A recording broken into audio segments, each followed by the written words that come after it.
vous allez bien? Me voici à Belorado, petite village de Castille et Léon. Ça y est, je suis passée en Castille et Léon. Je suis plus dans la Rioja. Donc c'est fini les vignes de Rioja. Maintenant, je me promène dans les champs de blé qui sont en train de pousser. Bon, c'est joli aussi.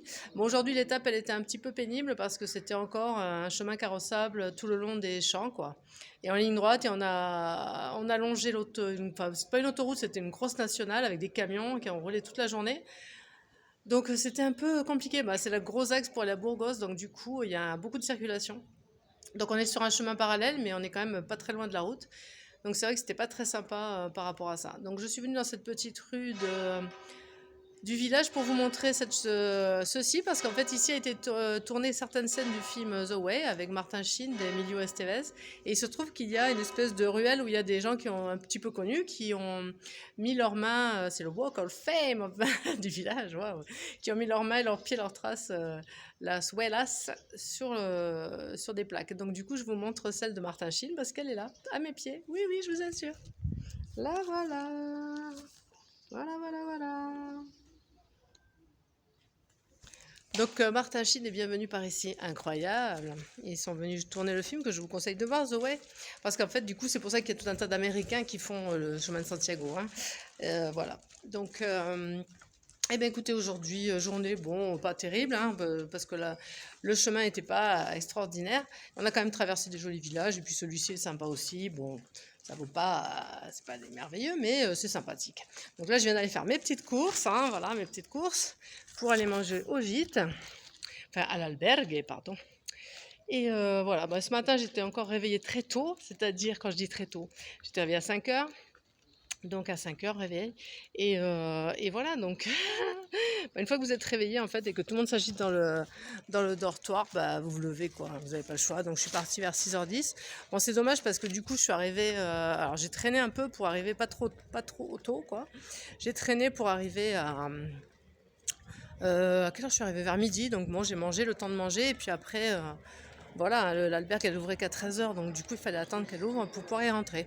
Donc c'était, voilà, bon, je fais ma petite balade du jour tranquille. Donc là je suis à Belorado, et voilà, je vous montre la grande place, l'église, bon, qui est fermée, j'ai pas réussi à la voir celle-là. Je vous montre, voilà. Là l'église, vous voyez, mais elle est fermée, il y a des gens qui essaient de la visiter, mais ils la voient pas. Ben non, voilà. Les églises sont sûrement très belles avec plein de trésors dedans, mais on les voit pas. On en voit quelques-unes, mais pas beaucoup. Ouh, il y a l'orage qui gronde. Je sais pas si vous voyez les nuages derrière. Ouh, c'est un peu noir. Donc, je suis en train de revenir à mon gîte tranquillement. Je suis en train de faire la petite traverser la grande place, et après je vais faire la petite rue qui fait avec The Walk of Fame. Hein, ouh, avec les plaques.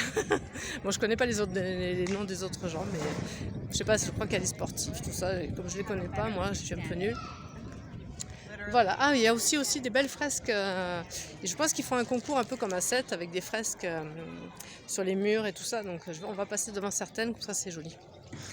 Quoi vous dire de plus? Donc demain, grosse étape pour arriver à Jess. Et après, après-demain, Burgos. Voilà, il reste une cinquantaine de bornes à faire. Donc voilà, hein, c'est pas compliqué. Il faut les faire. Donc je me dirige vers une des belles fresques. On est sur la place du village. Il y a tous les pèlerins qui sont en train de boire l'apéro, parce que normalement ce petit village, il n'y a pas beaucoup d'habitants, je pense. Et là, ils doivent être contents de voir arriver les pèlerins. J'en croise un, regardez, il va passer. Voilà, il est là. Et je vous montre donc la belle fresque qui est là. Voilà, regardez. Elle est belle celle-là, hein? Elle est sympa. Ok, voilà. Je vous fais un peu la visite touristique à chaque fois. Quoi de plus aujourd'hui? Pas grand monde. Non, j'ai pas croisé grand monde sur le chemin. J'ai pas trop discuté aujourd'hui. J'étais un peu toute seule sur mon chemin. Enfin, toute seule. C'est façon de parler parce qu'il y a 50 personnes devant, 50 personnes derrière. Je vous dis pas la complication quand vous avez envie de faire pipi en fait. Voyez-vous, quand il y a des champs de blé, comment vous faites pour faire pipi sur un grand chemin désert avec plein de gens partout et des champs de blé? Alors, dès que vous avez un petit arbre, vous vous cachez derrière et vous faites vite vite avant que le prochain arrive. C'est un peu comme voilà, petite technique comme ça. Et pour les garçons, c'est plus simple, mais pour les filles, c'est un peu plus compliqué. Il n'y a plus les toilettes comme sur le GR 65, tous les 4 km installées, les petites cabines toilettes qu'on avait avant. Hein, c'est fini tout ça. Hein. Là, on est sur débrouille-toi. Voilà, voilà.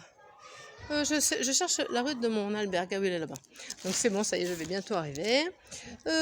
Écoutez, les nouvelles, pas plus aujourd'hui. C'était une journée tranquille. Hein, voilà. Hier, j'ai fait le gros gîte. Usine à... Je m'arrête un peu, je pose mon sac. Voilà, usine à touristes. Ah, mais, regardez, je vais vous montrer derrière, il y a une autre fresque encore. Voilà, un peu dans la ville, il y a des fresques.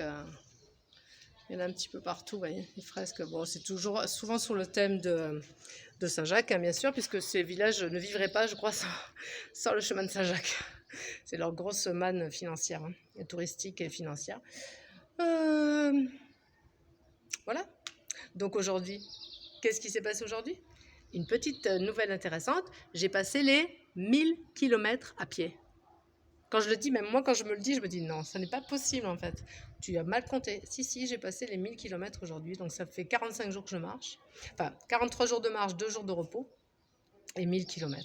Je n'en reviens pas moi-même, je ne pensais même pas faire 300. Hein, donc là, en comparaison, je viens de rencontrer quelqu'un donc à l'auberge qui lui en est à ses 2000. Il arrive des Pays-Bas et il est venu jusqu'ici, donc là il en est à 2000 et on n'est pas arrivé à Santiago encore, hein, donc voilà. Donc il y a très peu de gens, hein, sur le chemin qui font le parcours en entier, hein, qui font vraiment d'un point très loin jusqu'à Santiago sans s'arrêter, et il n'y en a quasiment pas. Je crois que c'est le troisième que j'ai rencontré. Donc là, les 99% des gens font par tronçon, hein, d'une semaine, 15 jours, 3 semaines, mais pas plus, ou ne font que la partie espagnole ou que la partie française.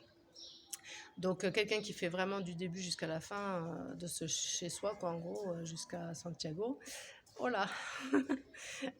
Il y a voilà, une pèlerine qui passe, hein. J'ai oublié de lui dire pour une Camino. Zut. Et oui, donc voilà, je disais ça. Et en plus, bon, alors il y a beaucoup qui se font transporter les bagages aussi.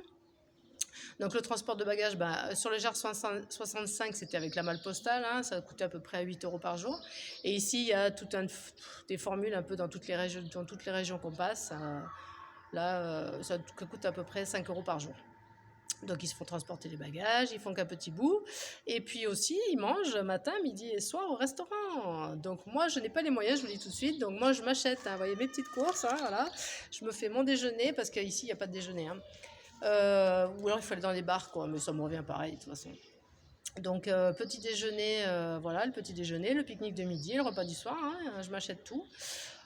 Parce qu'en fait, dans les restaurants, c'est des attrapes à touristes. Alors c'est pas attrape touristes, c'est attrape pèlerin en fait, hein. Clairement, c'est les menus du pèlerin, ce qu'ils appellent, mais en fait, c'est des trucs genre une soupe, je sais pas, des pâtes avec un bout de viande et un bout de fromage avec du pain. Alors ils t'offrent le vin des fois, mais pas toujours, pour 15 euros, hein. Et un fruit ou une salade de fruits, enfin, c'est très basique, donc c'est pas très intéressant. Donc moi je laisse tomber 15 euros, moi je mange pour quelques euros, ça va très bien. Et puis de toute façon, il y a toujours des gens qui mangent avec moi quand je suis au gîte, parce qu'il y a d'autres gens qui sont comme moi qui n'ont pas les moyens de se faire transporter les bagages, de se payer le restaurant toute la journée. Même en Espagne, parce que sachez que les prix en Espagne sont quasiment les mêmes qu'en France. Voilà, donc on en est là. Donc de temps en temps, je me paye une petite bière. Là, j'arrête un peu quand même, hein. Voilà, faut être raisonnable, hein. Faut marcher le lendemain. C'est ça le problème. Parce qu'après, quand j'ai bu un peu trop de San Miguel, c'est dur de marcher. Donc, donc voilà, écoutez, sur ces bonnes paroles, je vais vous laisser, hein, voilà. Je vais retourner donc à mon albergue qui est juste là. Et je vais faire mon petit repas, mon petit dodo. Et demain, grosse journée de rando. J'ai prévu 28 bandes, je crois. Donc voilà, hein, 28 ou 29, je sais plus. Bon, bref, voilà. À demain. Ciao, ciao.